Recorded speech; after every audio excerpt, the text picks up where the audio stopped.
¿Qué es el vértigo? ¿No sería una sensación de mareo?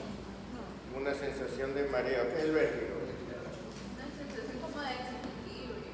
Una sensación de desequilibrio. ¿Qué es el vértigo? La sensación de que las cosas giran o se mueven.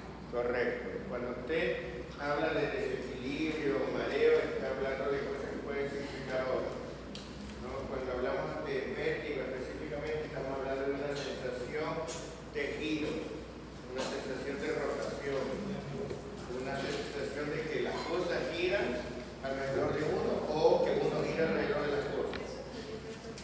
¿Ya? Eso es vértigo, ¿verdad? Porque cuando estamos hablando de mareo, podemos referirnos, o sea, el paciente le puede decir mareo a la sensación de desmayo,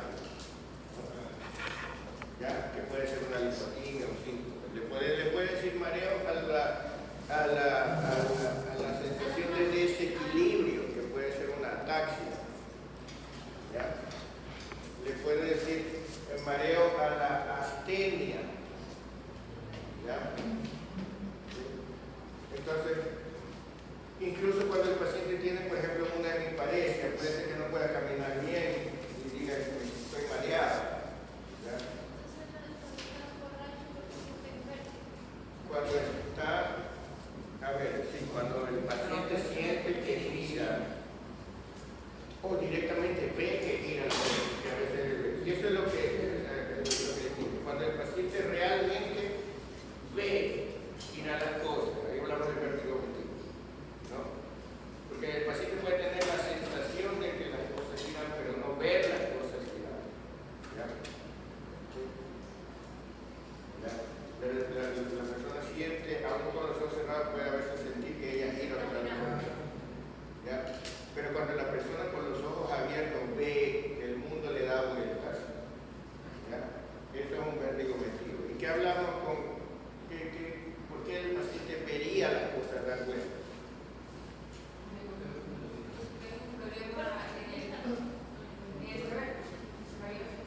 Ya, pero ¿por qué vería las cosas dar vueltas? Porque para ver estamos hablando de aparato del sistema visual, ¿no? Del visual del ojo. No, porque tiene nistagmo.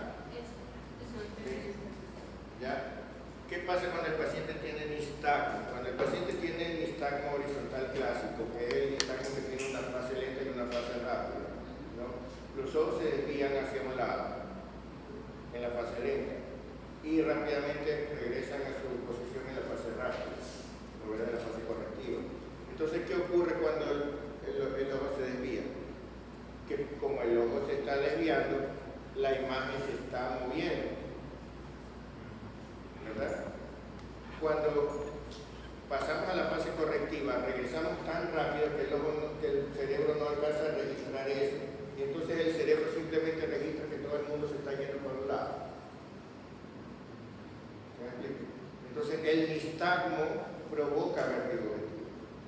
El nistagmo provoca vértigo, por eso es que es tan común tener nistagmo y vértigo a la vez, ¿no? El nistagmo hace ver las cosas girar. ¿Ya? En realidad no las hace ver girar, las hace ver irse para un lado, pero eso es el cerebro. Si usted ve las cosas que le regresan una y otra vez, el cerebro lo interpreta como que le están dando vueltas. ¿Sí? ¿Ya?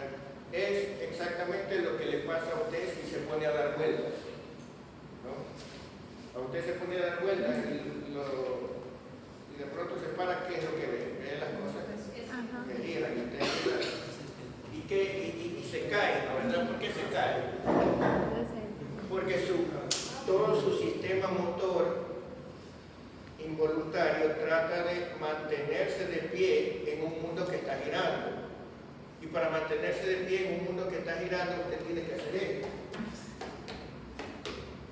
¿Verdad? Eso es usted adaptarse al mundo que está, pero como el mundo en realidad no está girando, entonces usted está. ¿Verdad? Está claro, ¿no? ¿Verdad? ¿Ya? Entonces eso es vértigo, de verdad, ¿no? Entonces ahí usted distingue. Ahora, para ver cuál es la causa, si es cerebelosa, si es laberística, aquí generalmente ya se necesitan imágenes. Es muy difícil diferenciarlo solamente por clínica, porque usted puede hacer la prueba calórica y todas esas cosas, la prueba de Raman, pero habitualmente por clínica es muy difícil. Usted tiene que hacer simplemente imágenes. ¿Ah? Si es que se está suponiendo, ¿no? ¿Ya? Ahora, como le decía, eso, pero lo primero es diferenciar de verdad saber. Porque ahora que en los casos de ataxia, ¿no? Como decía, que en el caso de la intoxicación alcohólica, el problema de la intoxicación alcohólica es que, a ver, el alcohol va por la sangre, entonces va a todo el sistema nervioso, entonces afecta a todo el sistema nervioso. Lo que pasa es que según la dosis, va afectando unas partes primero y otras después, porque no todas las neuronas son igual de sensibles, ¿no? En general, las neuronas más antiguas filogenéticamente son más resistentes, las más nuevas filogenéticamente son más sensibles, ¿ya? Entonces afectan primero. Entonces, cuando usted tiene una intoxicación alcohólica, lo primero que se afecta son las neuronas más nuevas filogenéticamente, que son cuáles.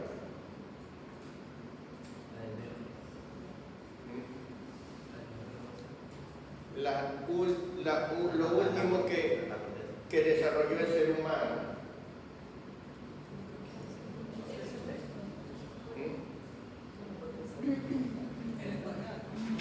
La corteza frontal, la corteza prefrontal, de hecho, el área de la conducta, de hecho, ¿no?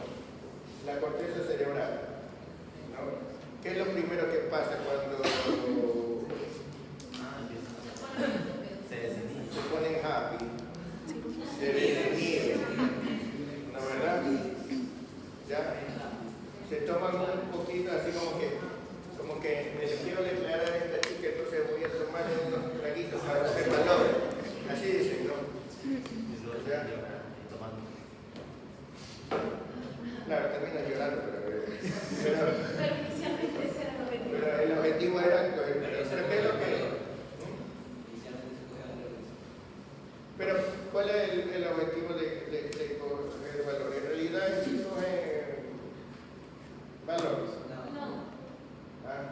En realidad es que pierden la capacidad de medir las consecuencias de sus actos. ¿Ya? Entonces pierden el miedo porque no es que ahora son más valientes, sino que ya no se dan cuenta de que van a hacer el ridículo. Entonces, claro, has visto en la televisión que pasa eso, ¿no? ¿Ya? Entonces les parece buena idea subirse a la mesa a cantar, les parece buena idea. Sí. Claro, ¿no? Exacto. Entonces ahí empiezan a perder los impulsos inhibitorios de la corteza que le dicen no, vas a hacer el ridículo, te va a salir mal, ¿no, verdad? Es lo primero que pierde. Pero si sigue la dosis más, ¿qué es lo siguiente que les pasa?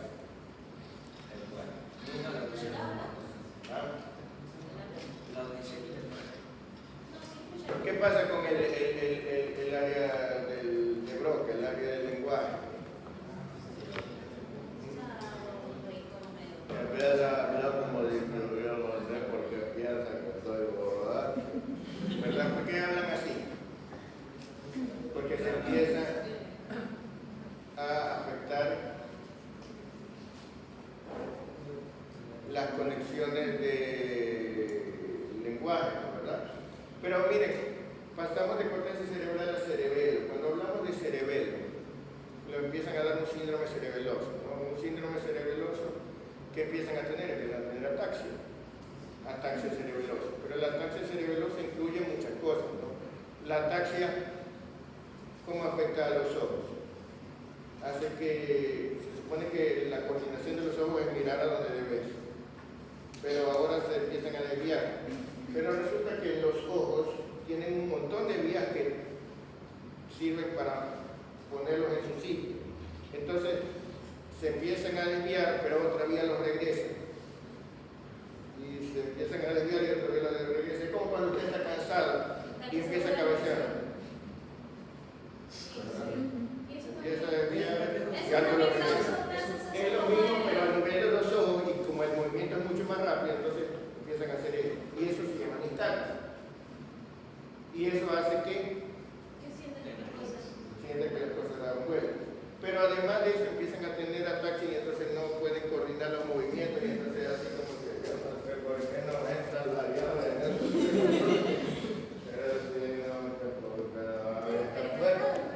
¿No verdad?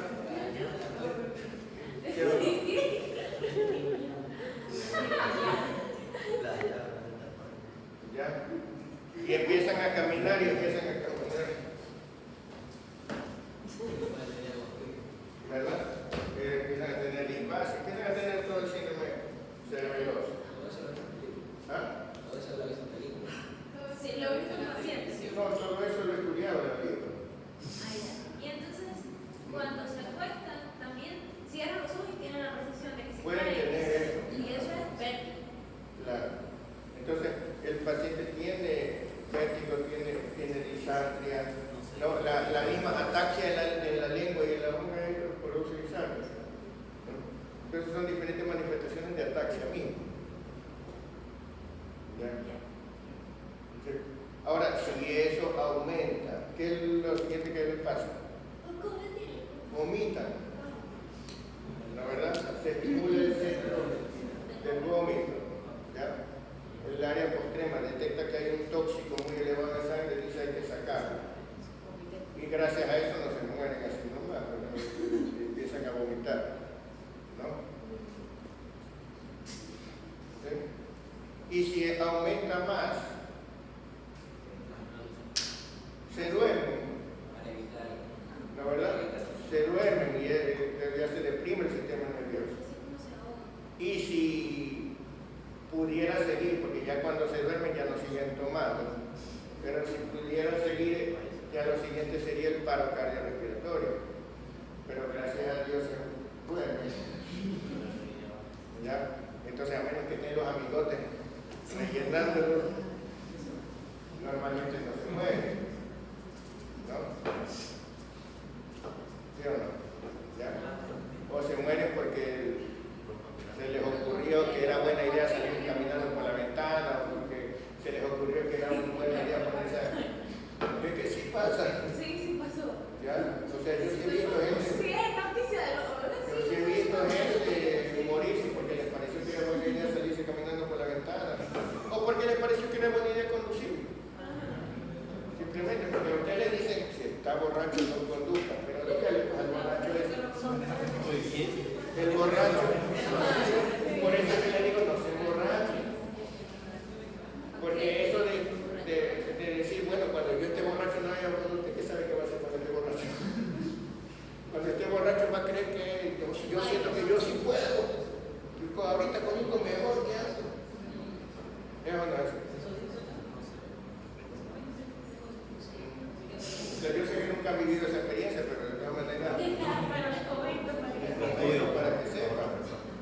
¿Sí?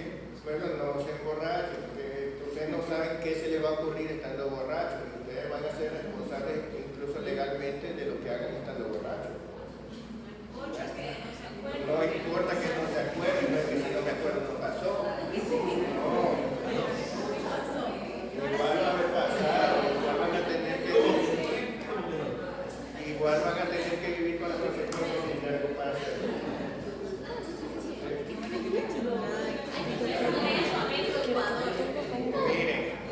Miren, escuchen consejos. Escuchen consejos. Para un ave, sería buena idea cortarse las alas, amarrarse las alas, ¿no, verdad? Para una tortuga sería buena idea quitarse el corazón. No, para un pez quitarse las aletas. No, ¿de qué órgano depende el ser humano para sobrevivir? Sería buena idea quitarnos el cerebro. Que ustedes piensan que es buena idea quitarse el cerebro. El cerebro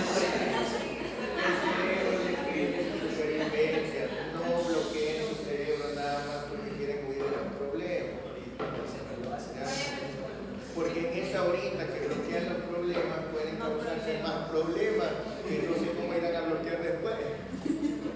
¿Ya? Claro, cuando estén en las cárceles y lo quieran violar a usted, pues emborraches entonces, bloqueen. ¿No? Cuando quieres cortarle la cabeza para jugar fútbol, emborraches pues, para que no le importe. ¿Ah? Esas cosas pasan en la cárcel. Esas cosas pasan.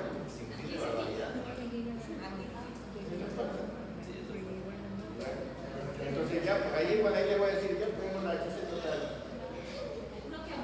Bloquear los problemas. No, así no es. ¿Ya? ¿Ya? Haga caso. Bueno, ¿qué más iba a preguntar? Antes de empezar con hematología.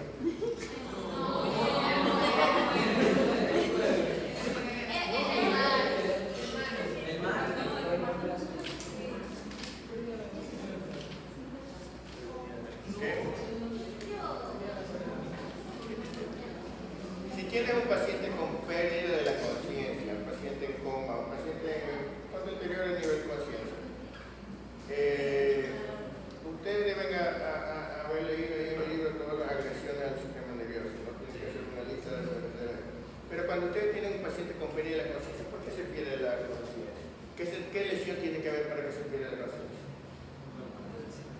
No, es que hay dos tipos de lesiones que pueden hacer perder la conciencia. La una es una lesión difusa de la corteza, ¿no? O sea, toda la corteza junta, lesionada, puede hacer que se pierda la conciencia. Entonces, pues se puede hacer, por ejemplo, un trastorno metabólico, una hipoxia generalizada, una cosa, ¿no?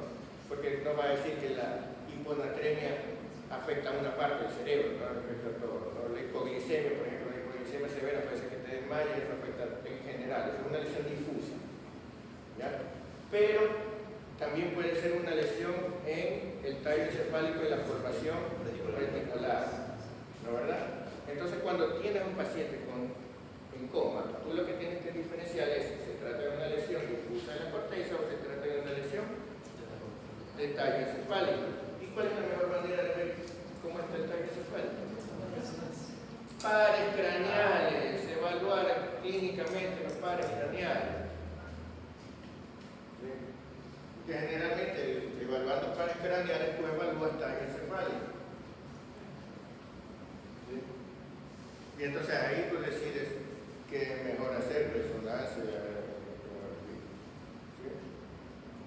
Bueno, entonces ahí busco dónde está el problema. ¿Qué otra pregunta? Migraña. Ya. O sea, diagnosticar migraña no es.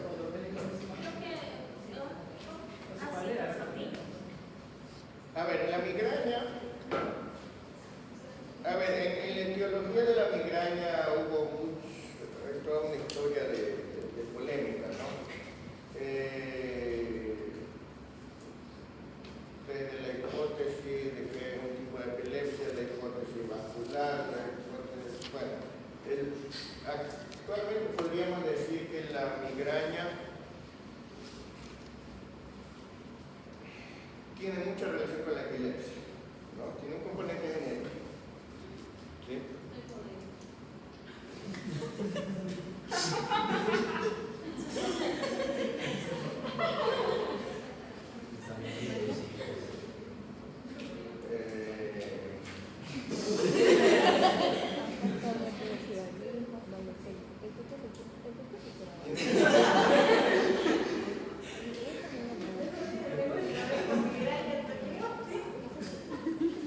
Tiene componente genético.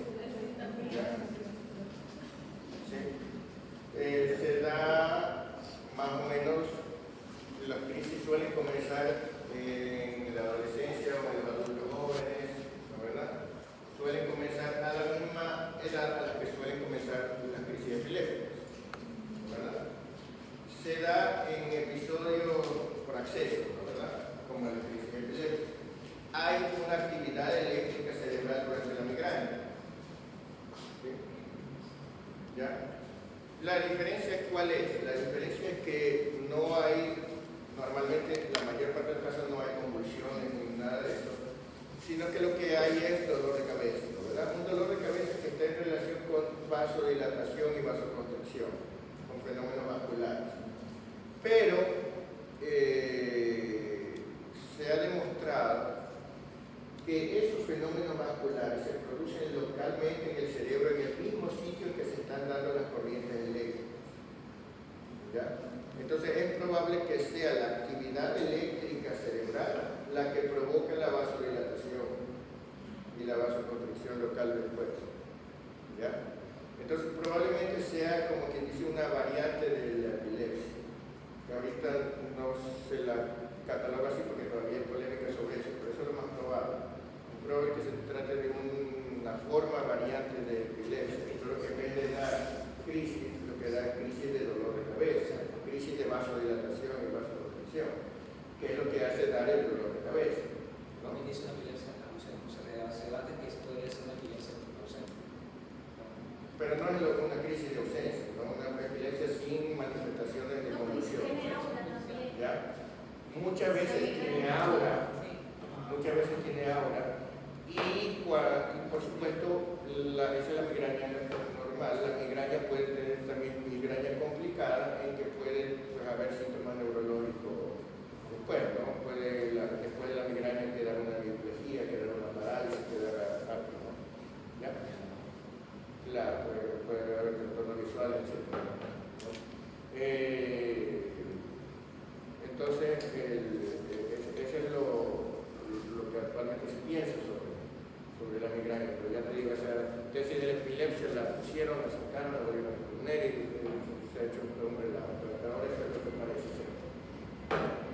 Ahora, ¿cómo se la diagnostica? Hay que ver si estamos hablando de migraña clásica o de migraña común. La mayor parte de los casos, cuando hablamos de migraña clásica, la migraña clásica produce una hemicralia. Es un dolor muy típico, o sea, le duele exactamente la mitad de la cabeza. Le duele la mitad derecha de la cabeza, eso es casi seguro que es una migraña clásica, ¿no, verdad? El problema es que la migraña común no es así. Los casos de migraña común son un dolor de cabeza que se parece a otro dolor de cabeza, simplemente que es comenzando en la edad, con antecedentes familiares y sin una gran causa que lo detone, sino que simplemente dan crisis repetidas, ¿no?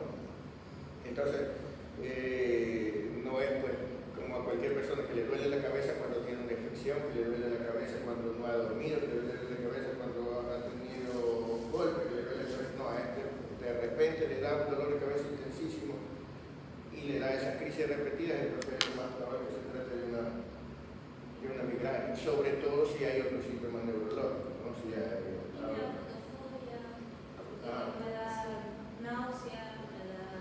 exacto, entonces es probable que se acompañe. Es probable, como hay fenómenos vasomotores, entonces es probable que se produzcan zonas transitorias, isquemias transitorias, ¿no? Y entonces, así como los pacientes que van a tener un accidente cerebrovascular, una enfermedad cerebrovascular, pueden sufrir parestesias, pueden sufrir adormecimiento, pueden sufrir incluso parecias leves, hormigueo, ¿no? Entonces, todas esas cosas hacen más probable que no se migraña. ¿Ya? Sí, bueno.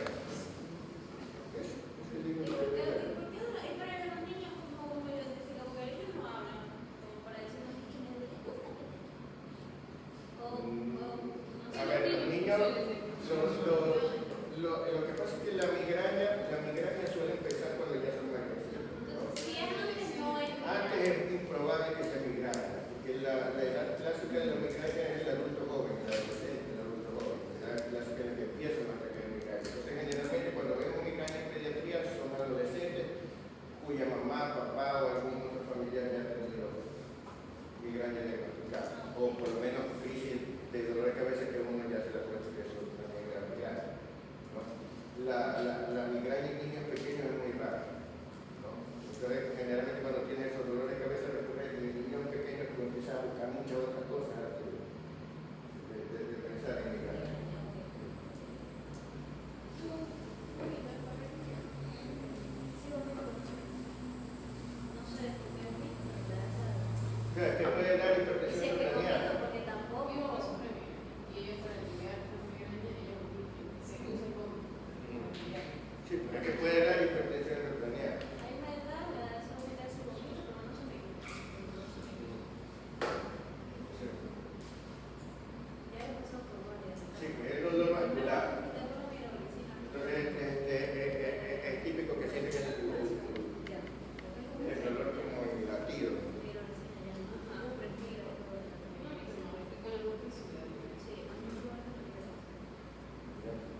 eso también la medicación con la migraña es variable, tiene de los analgésicos, tiene lo que actúa sobre vasos sanguíneos, tiene lo que actúa sobre el sistema nervioso.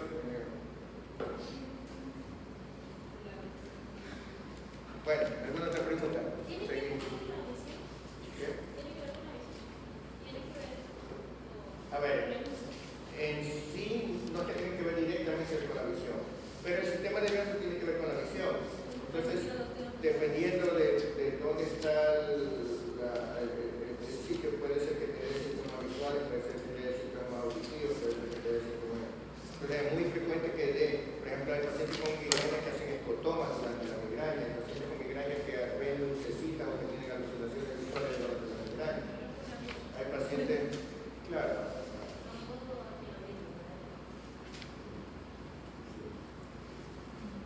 Ya. Entonces, yo me acuerdo que, o sea, yo decía obvio que Bueno, acuérdate que es una lesión educativa, ¿no? Si ven mis videos sobre cómo funciona la corteza cerebral. es que yo me acuerdo que yo estando pequeña, que yo como con unos 5 o 6 años, yo a mí me daban esos dolores de cabeza ya. Entonces, por esos dolores de cabeza porque me llevaron al, creo que fue al neurólogo, el neurólogo dijo que yo tenía problemas en la vista, me llevaron al oftalmólogo, el oftalmólogo fue el que dijo sí, que efectivamente tenía problemas en la vista y por eso me duele la cabeza. Y eso fue lo que pasó, así que ya, ahí quedó.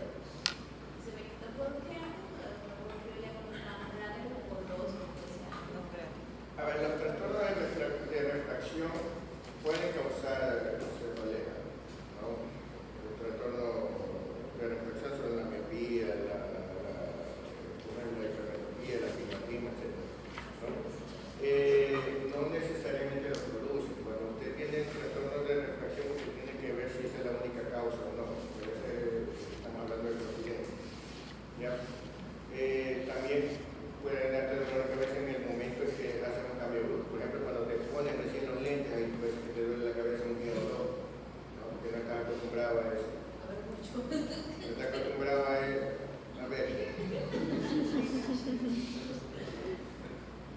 ¿Ya? Pero tampoco hay que decir así nada más, echarle la culpa, no hay que despertar las otras cosas. ¿Alguna otra pregunta? El síndrome de Leigh es lo mismo que la deficiencia de No me acuerdo, parece que sí, pero ya no me acuerdo porque no, es por ejemplo, o sea, es que no sabía lo que es era. que eso sí porque lo leí, pero no creo que en mi vida nunca he visto eso. Ah, no es nada.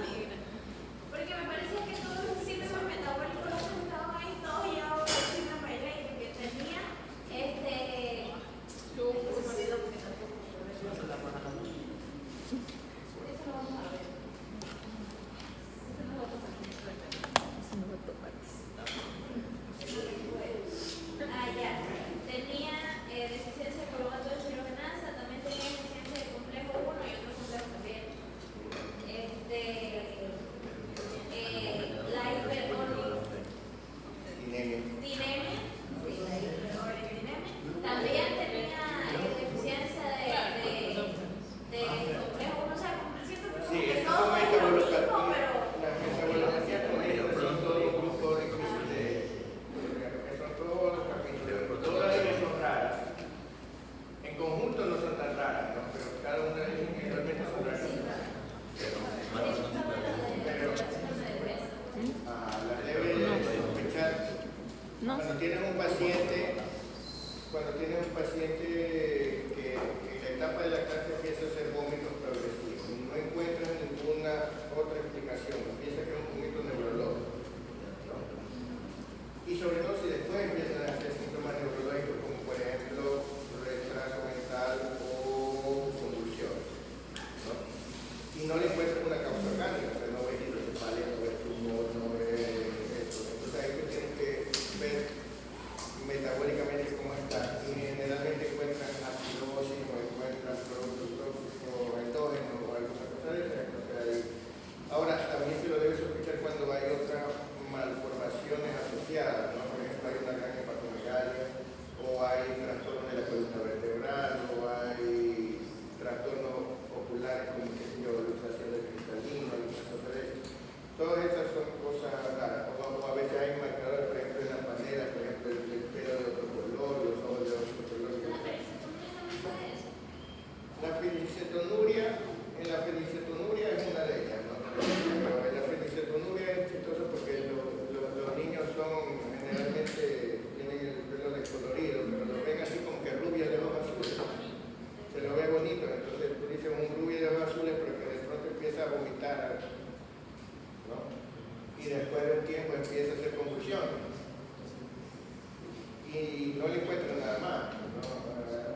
los ves de adolescentes con parálisis cerebral infantil y retraso mental severo, y cuando te das cuenta ya no hay nada que hacer.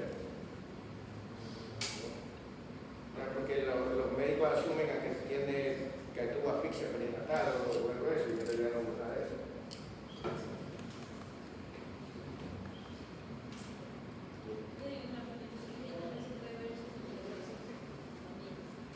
Varios tipos de convulsiones en el cerebro hueso.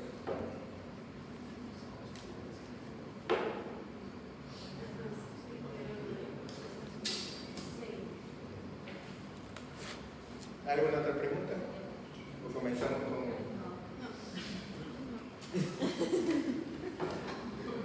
Doctor, entonces ¿cómo se podría sospechar si un niño tiene retraso mental? O A ver, lo que sería tiene que puro- hacer es, pues primero hablamos de retraso psicomotor, ¿no? De retraso del desarrollo psicomotor. Entonces usted lo que tiene que hacer cuando examina un lactante, cuando examina un niño, es ver los hitos del desarrollo, ¿no? Entonces usted sabe que aproximadamente a los 3 meses el niño ya sostiene la cabeza. ¿Qué significa eso? Que usted lo coge y no hace esto, sino que ya se mantiene ahí, ¿no? Generalmente a esa edad, a los 3 meses, también desarrollan ya, fijan la mirada, o sea, ya hacen contacto visual con la persona que lo está viendo. Y muchas veces ya hacen sonrisa social, ¿no? O sea, tú les haces gracia y el niño sonríe. ¿No?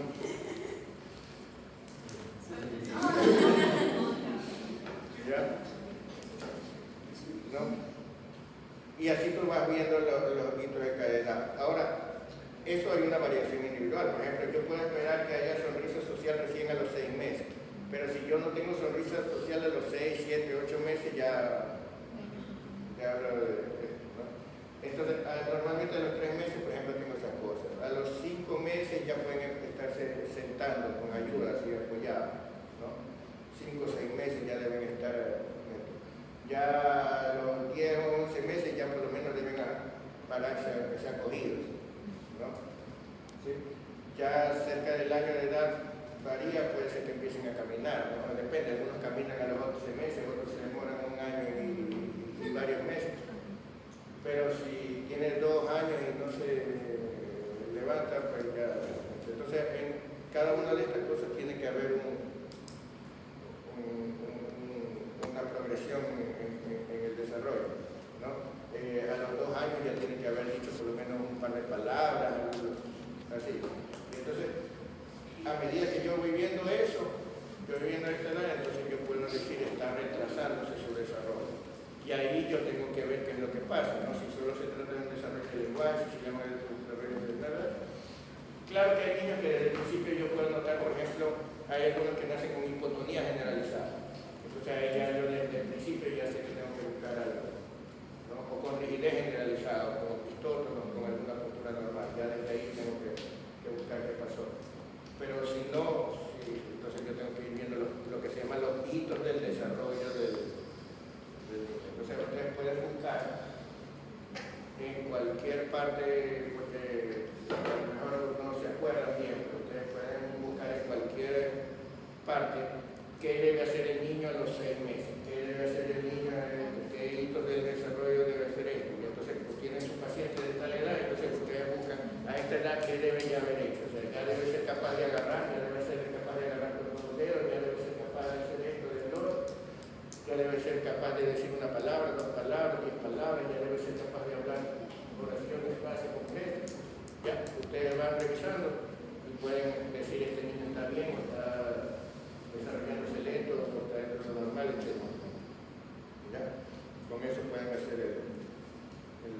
el diagnóstico de que hay retraso psicomotor y ahí sí ya buscar la causa del retraso psicomotor ya es otro cantante, ¿no? Ya tienen que buscar los antecedentes,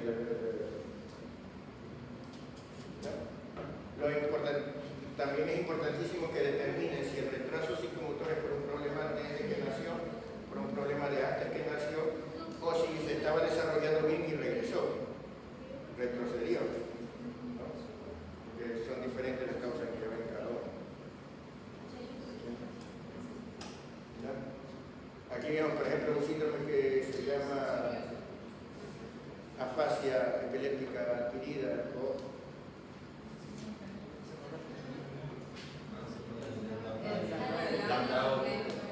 ¿ya? La afasia epiléptica adquirida. Entonces, ¿qué es los niños estaban desarrollándose bien, pero después hacen un retroceso, ¿no? Y para ello el tratamiento solo es la terapia de humor. Para ellos te refieres a lo claro, si es que solamente tienen problemas de lenguaje, porque muchas veces tienen también convulsiones.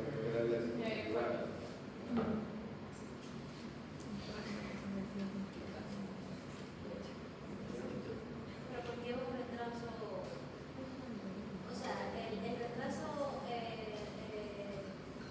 mental. Digamos, allí no es solo un retraso, allí hay un retroceso. Ajá, me está transformando en Es una neurodegenerativo. Pero eso no se frena. Evitando las convulsiones, Evitando las convulsiones puedes disminuir la progresión, pero de todas formas va a haber pero igual hay un... Ajá, pero decir Es como hablar de, qué sé yo, de la demencia senil o el Alzheimer. O sea, es una cosa que va a progresar igual, pero no va a progresar a la misma velocidad según como lo trata. No va a llegar a ser tan grave, igual de grave en todos los casos.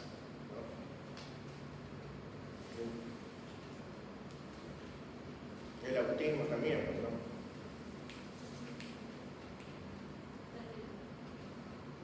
Oremos.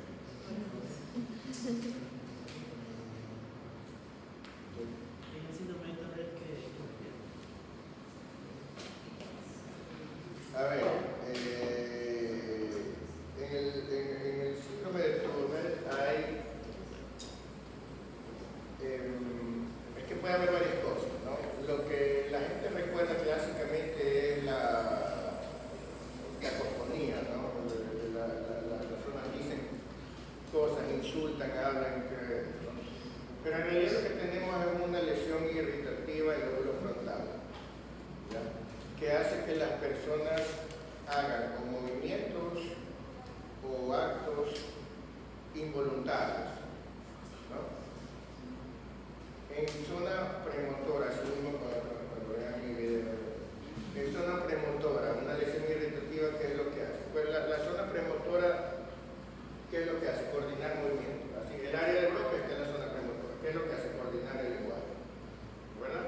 Si tú destruyes el área de broca, ¿qué es lo que vas a tener? No vas a poder coordinar el lenguaje, ¿verdad? Pero si tú tienes una lesión irritativa en el área de broca, ¿qué es lo que vas a hacer? Vas a empezar a hablar sin querer. ¿Ya? Vas a empezar a decir cosas que no piensas decir. ¿Ya? ¿Sí? Y si tienes esa lesión irritativa en alguna otra zona motora, ¿qué vas a empezar? Vas a tener movimientos, pero movimientos coordinados. O sea, como la persona que, por ejemplo, se rasca. Es un movimiento coordinado, no es como una convulsión nada más. O la persona que se peina. O la persona que hace como que esto, la persona que hace como que come. Todos esos son movimientos coordinados cuya patrón de ejecución está almacenado ahí. Entonces tienen una lesión irritativa ahí. Puede ser que la persona empiece a hacer esto. Entonces parece que fuera un movimiento normal, parece que fuera un movimiento hecho adrede, ¿no? Parece que fuera un movimiento hecho con un objetivo. ¿Ya? No parece una convulsión simplemente, no parece una sacudida nada más. ¿Sí? Pero es un movimiento anormal, es un movimiento involuntario. ¿Ya? La persona habla, dice cosas que no quiere decir. Es un movimiento involuntario, pero tan coordinado que parece que las quisiera decir. ¿Ya? Entonces eso es lo que pasa en el síndrome. Tenemos una lesión irritativa allí. ¿Ya? Y entonces a veces puede parecer una corea, a veces puede parecer porque tiene movimientos involuntarios, puede parecer pero en realidad lo que tiene es eso, ¿no? Y una de las características que tienen a veces es que hablan y dicen cosas que no deben. ¿Será que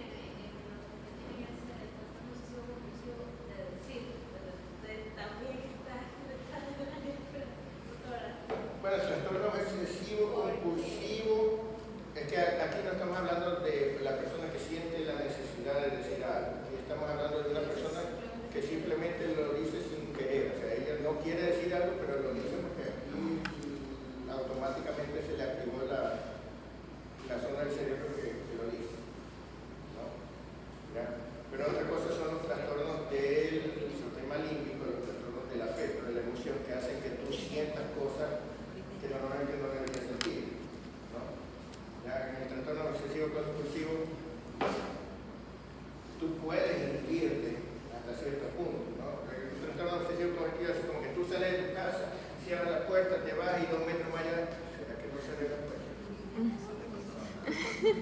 Y te regresas y compruebas, no, te vuelves a dar la idea, ¿será que compruebas? Y regresas otra vez y la vuelves a comprobar y vuelves a caer. ¿Será que a lo mejor al probar la unida de nuevo? Y ya, esa sensación que tú no te puedes sacar esa idea de la cabeza, por más que repites una y otra vez y ya interfiere en tus actividades, ¿no? Eso es un trastorno obsesivo. Entonces realmente es un trastorno de la fe. O sea, tú podrías decir no voy a revisar otra vez, pero te sientes mal. Pero no puede nada. ¿Sí me explico? Porque hay uno que es exactamente eso, porque tiene la necesidad de ofender, decir malas palabras constantemente y cuando él no Exacto. quiere. Pero eso es diferente, es un trastorno de la fe, ¿no? De la emoción.